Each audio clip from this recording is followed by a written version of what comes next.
आज से करीब 30 साल पहले हरियाणा के एक छोटे से गांव में शाम बिल्कुल आम दिनों जैसी थी।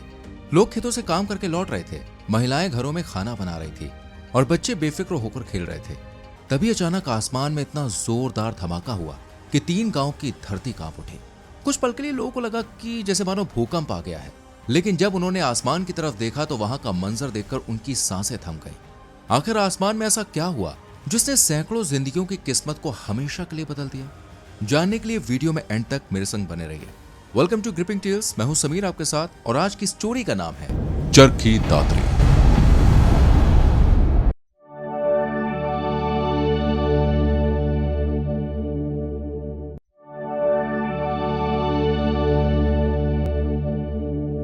तारीख थी 12 नवंबर और साल था 1996। दिल्ली का इंदिरा गांधी इंटरनेशनल एयरपोर्ट हमेशा की तरह मुसाफिरों की चहल पहल से गुलजार था। शाम ढल रही थी और एयरपोर्ट के डिपार्चर टर्मिनल पर अपनों को विदा करने आए लोग की भीड़ थी। सूटकेस के पहियों की आवाज, पासपोर्ट चेकिंग की कतारें और अनाउंसमेंट के बीच किसी को भी इस बात का बिल्कुल भी अंदाजा नहीं था कि वो इतिहास के सबसे काले पन्ने के गवाह बनने जा रहे हैं। खैर, एयरपोर्ट के रनवे नंबर 28 पर शाम के ठीक 6:32 पर सऊदी अरब एयरलाइंस की फ्लाइट SVA 763 ने अपने चारों इंजनों की पूरी ताकत के साथ अपनी उड़ान भरी। इस प्लेन को नई दिल्ली से सऊदी अरब के शहर जद्दा के लिए जाना था। टेक ऑफ के वक्त कॉकपिट के अंदर का माहौल पूरी तरह से शांत था, क्योंकि इस फ्लाइट की कमान कैप्टन खालिद अल शुबैली के हाथों में थी, जो कि नॉर्मल पायलट नहीं थे, बल्कि वो सऊदी एयरलाइंस के सबसे भरोसेमंद, जाबाज और VIP पायलटों में शुमार थे, जिनके पास प्लेन उड़ाने का 9800 से ज्यादा घंटों का एक्सपीरियंस था। 12 नवंबर 1996 की उस शाम भी कैप्टन खालिद ही हमेशा की तरह पूरे कॉन्फिडेंस के साथ कॉकपिट में बैठे हुए थे। उनके साथ फर्स्ट ऑफिसर नाजिर खान और फ्लाइट इंजीनियर अहमद इद्रीस भी वहां पर मौजूद थे, जबकि इस प्लेन में क्रू मेंबर समेत कुल 312 लोग सवार थे। अगर पैसेंजर्स की बात करें तो इनमें से ज्यादातर भारत के सीधे साधे मिडिल क्लास परिवारों से बिलोंग करते थे, यानी कि वो मजदूर, प्लम्बर, इलेक्ट्रीशियन और टेलर थे जो काम की तलाश में सऊदी अरब जा रहे थे। 6:32 पर प्लेन ने इंदिरा गांधी इंटरनेशनल एयरपोर्ट से टेक ऑफ किया। टेक ऑफ के शुरुआती 8 मिनट तक आसमान में सब कुछ बिल्कुल नॉर्मल था। प्लेन ने जैसे ही दिल्ली के एयर स्पेस को छोड़ा, कैप्टन खालिद ने एयर ट्रैफिक कंट्रोल से कांटेक्ट किया। उस टाइम दिल्ली ATC के air traffic controller VK Datta ji अपनी स्क्रीन पर पैनी नजर रखे हुए थे।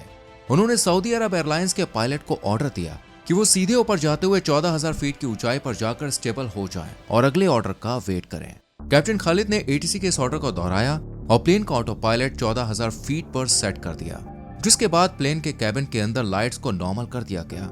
एयर होस्टेसेस पैसेंजर्स को जूस और स्नैक्स सर्व करने की तैयारी करने लगी, जबकि अपनी सीटों पर बैठे पैसेंजर्स खिड़की से बाहर का व्यू देख रहे थे और अपनी इस ट्रिप को एंजॉय कर रहे थे। किसी को भी बिल्कुल भी अंदाजा नहीं था कि 14,000 फीट की इस ऊंचाई पर दिल्ली से करीब 100 किलोमीटर दूर हरियाणा के चरखी दादरी के ठीक ऊपर कजाकिस्तान एयरलाइंस का एक प्लेन इसी सऊदी प्लेन की तरफ बढ़ रहा था, जो इन सभी 1312 मासूम जिंदगियों के लिए काल बनने जा रहा था। जी हाँ, इस टाइम आसमान में 2 प्लेन्स उड़ रहे थे। एक तरफ सऊदी अरब का प्लेन अपनी तय ऊंचाई पर था, तो दूसरी तरफ कजाकिस्तान एयरलाइंस का KZA 1907 Ilyushin IL-76 plane Delhi की तरफ बढ़ रहा था। यह सोवियत एरिया का बेहद भारी भरकम और मजबूत 4 इंजनों वाला प्लेन था, जो कजाकिस्तान के एक बेहद खूबसूरत शहर शिमकैंट से नई दिल्ली की तरफ रवाना हुआ था और इसका ठिकाना यही इंदिरा गांधी इंटरनेशनल एयरपोर्ट था। मैं आपको बता दूं, इस प्लेन में कुल 37 लोग सवार थे, जिनमें से 10 क्रू मेंबर्स थे और बाकी 27 पैसेंजर्स थे। ये पैसेंजर्स ज्यादातर कजाकिस्तान और रूस के बड़े बिजनेसमैन और कारोबारी थे, जो दिल्ली के बाजारों से कपड़े, चमड़े का सामान और बाकी चीजें खरीदने भारत आ रहे थे। उनके बैग पैसों और डॉक्यूमेंट से भरे हुए थे और वो भारत पहुंचने के लिए बेहद एक्साइटेड थे। जबकि इस प्लेन के मेन पायलट थे कैप्टन अलेक्जेंडर, जो कजाकिस्तान के एक बेहद सीनियर और फौजी मिजाज के पायलट थे। लेकिन इस कॉकपिट की सबसे बड़ी कमजोरी ये थी कि कैप्टन अलेक्जेंडर और उनके क्रू मेंबर्स को इंग्लिश का एक शब्द भी नहीं आता था। अब क्योंकि दुनिया भर के एयर ट्रैफिक कंट्रोल से बातचीत सिर्फ इंग्लिश में होती है, इसलिए उन्होंने अपनी मदद के लिए कॉकपिट में एक रेडियो ऑपरेटर को बैठाया था, जिसका नाम था इगोर रेप। इगोर का काम सिर्फ इतना था कि उसे दिल्ली ATC की बात को सुनकर उसे रशियन लैंग्वेज में ट्रांसलेट करके पायलट को बताना था और पायलट के जवाब को अंग्रेजी में बदलकर ATC को बताना था। यह सिस्टम देखिए सुनने में अच्छा था, लेकिन इसमें काफी टाइम लग रहा था और यही इस हादसे की सबसे बड़ी वजह बना। खैर, कजाकिस्तान का यह plane Indira Gandhi international airport की तरफ बढ़ रहा था। दिल्ली के ATC ऑफिसर VK दत्ता पूरी मुस्तैदी से रडार पर नजर रखे हुए थे तभी रडार पर कजाक प्लेन और सऊदी अरब का बोइंग 747 प्लेन दोनों एक ही रास्ते पर आमने सामने दिखाई दिए। एटीसी ऑफिसर दत्ता ने तुरंत ही कजाक प्लेन के रेडियो ऑपरेटर इगोर को इंग्लिश में साफ साफ इंस्ट्रक्शन दिया, कजाक 1907 अपनी ऊंचाई कम करें और 15,000 फीट पर आकर रुक जाए। सामने से 14,000 फीट पर सऊदी का बोइंग विमान आ रहा है। रूल के मुताबिक दोनों प्लेन्स के बीच 1,000 फीट की दूरी होनी चाहिए थी, यानी कि कजाक प्लेन को 15,000 फीट पर रहना था और सऊदी प्लेन को 14,000 फीट पर नीचे से निकल जाना था। जैसे ही एटीसी ने ऑर्डर दिया, रेडियो ऑपरेटर इगोर ने उसे सुना, लेकिन यहीं पर एक बहुत बड़ी लापरवाही या कहें तो कंफ्यूजन हो गया। इगोर ने कैप्टन अलेक्जेंडर को रूसी भाषा में ये तो बता दिया कि उन्हें नीचे जाना है, लेकिन वो ये बताना भूल गए या फिर सही से समझा नहीं पाए कि 15,000 फीट पर जाकर रुकना है। पायलट को ऐसा लगा कि दिल्ली एटीसी ने उन्हें और नीचे जाने के लिए कहा है, इसलिए उन्होंने प्लेन का नोज नीचे झुकाया और 15,000 फीट की जो ऊंचाई थी ना, उसको पार कर गए। प्लेन तेजी से 14,900, 14,500 पे ठीक 14,000 फीट की ऊंचाई पर आ गया। ये वही था जिस पर सऊदी अरब का प्लेन अपनी पूरी रफ्तार से आगे बढ़ रहा था। दोनों विमान अब एक ही ट्रैक पर थे। ये एक दूसरे की तरफ बुलेट की रफ्तार से बढ़ते जा रहे थे। शाम के करीब 6:40 हो रहे थे और आसमान में काले घने बादल छाए हुए थे। उस जमाने के प्लेन्स में आज की तरह एंटी कोलिजन सिस्टम नहीं होता था।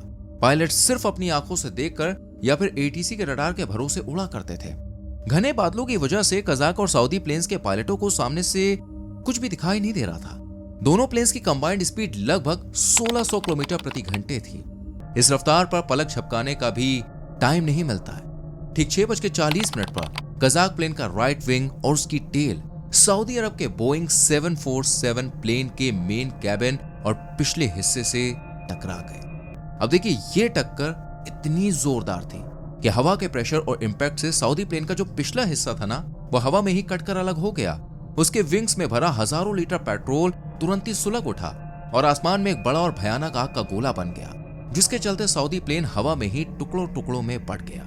वहीं दूसरी तरफ कजाक प्लेन का भी विंग टूट चुका था। वो पूरी तरह से अनकंट्रोल होकर एक कटी पतंग की तरह गोल गोल घूमते हुए सीधे जमीन की तरफ गिरने लग गया था।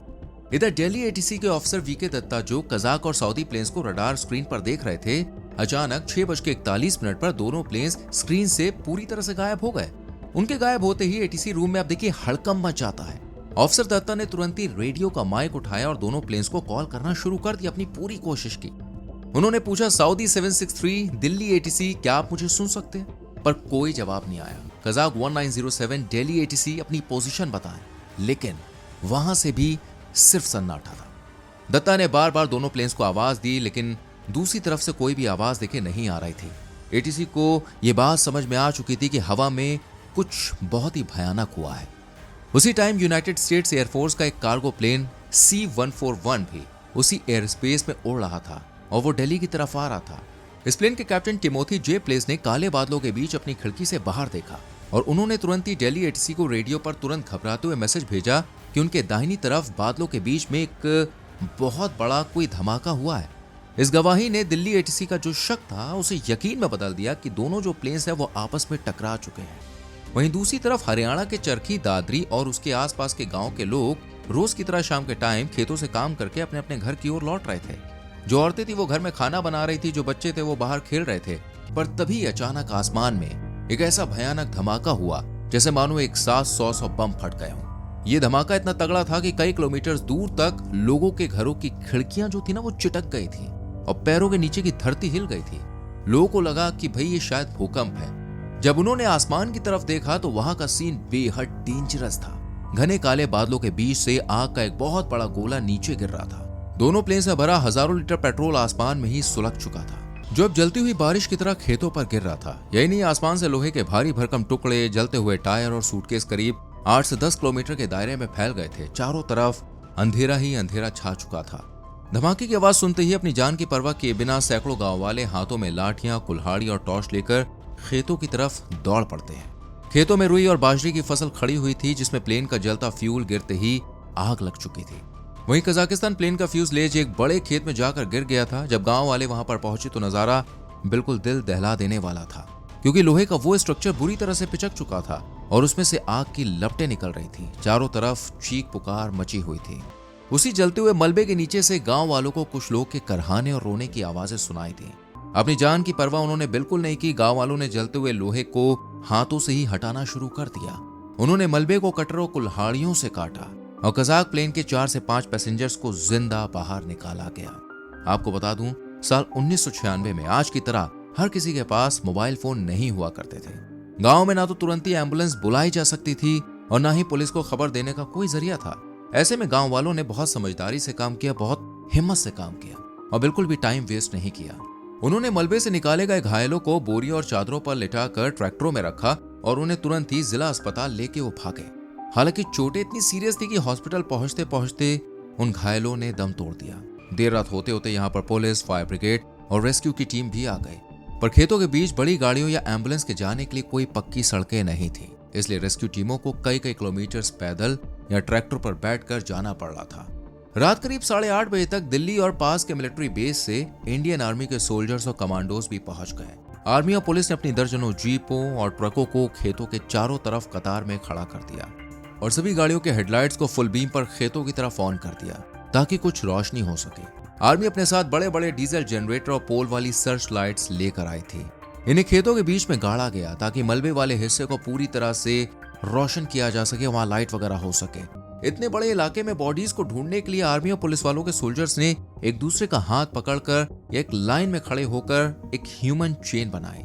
वो धीरे धीरे एक एक कदम आगे बढ़ते हुए कपास की झाड़ियों को हटाकर बॉडीज को ढूंढ रहे थे। वहीं गांव वालों ने भी उनकी खुलकर मदद की। ऐसा बताया जाता है कि दादरी और आसपास के गांव के सैकड़ों लोग अपने घरों से टॉर्च, बैटरी और सूखी लकड़ियों की मशालें बनाकर ले आए। वो सोल्जर्स के आगे आगे रोशनी दिखाते हुए चल रहे थे। अब क्योंकि नवंबर का महीना था तो रात में देखिए कड़ाके की ठंड शुरू हो चुकी थी। ऐसे में गांव की औरतों ने चूल्हे जलाए और पूरी रात रेस्क्यू में लगे थके हारे सोल्जर्स के लिए गर्म चाय, दूध और पानी का इंतजाम करके खेतों तक पहुंचाया। उस रात किसी के लिए भी सोना इम्पॉसिबल था। टॉर्च की पीली रोशनी में सोल्जर्स और गांव वाले मलबे को कटर से काट रहे थे। अब देखिए टक्कर इतनी भयानक थी कि लोहे के भारी भारी एंगल्स जो थे ना वो पिचक चुके थे। मलबे के नीचे दबी बॉडीज को निकालने के लिए क्रेन की जरूरत थी जो खेतों में नहीं आ पा रही थी। ऐसे में सोल्जर्स ने कटर से लोहे को धीरे धीरे काटा और सुबह करीब 4 बजे तक बॉडीज को निकालकर इकट्ठा कर लिया।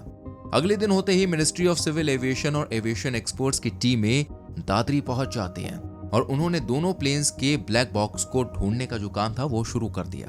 दरअसल हर कमर्शियल प्लेन में सिक्योरिटी के लिए 2 खास रिकॉर्डर लगाए जाते हैं जिन्हें आम भाषा में ब्लैक बॉक्स कहा जाता है। इसमें पायलटों की आपस में और एटीसी से हुई आखिरी कुछ घंटों की बातचीत रिकॉर्ड होती है।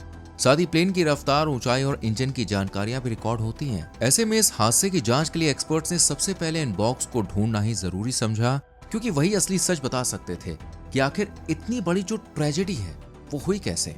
इंडियन आर्मी, एयरफोर्स के एक्सपर्ट्स और directorate general of civil aviation की टीमों ने मेटल डिटेक्टर्स की मदद से खेतों की खाक छानी।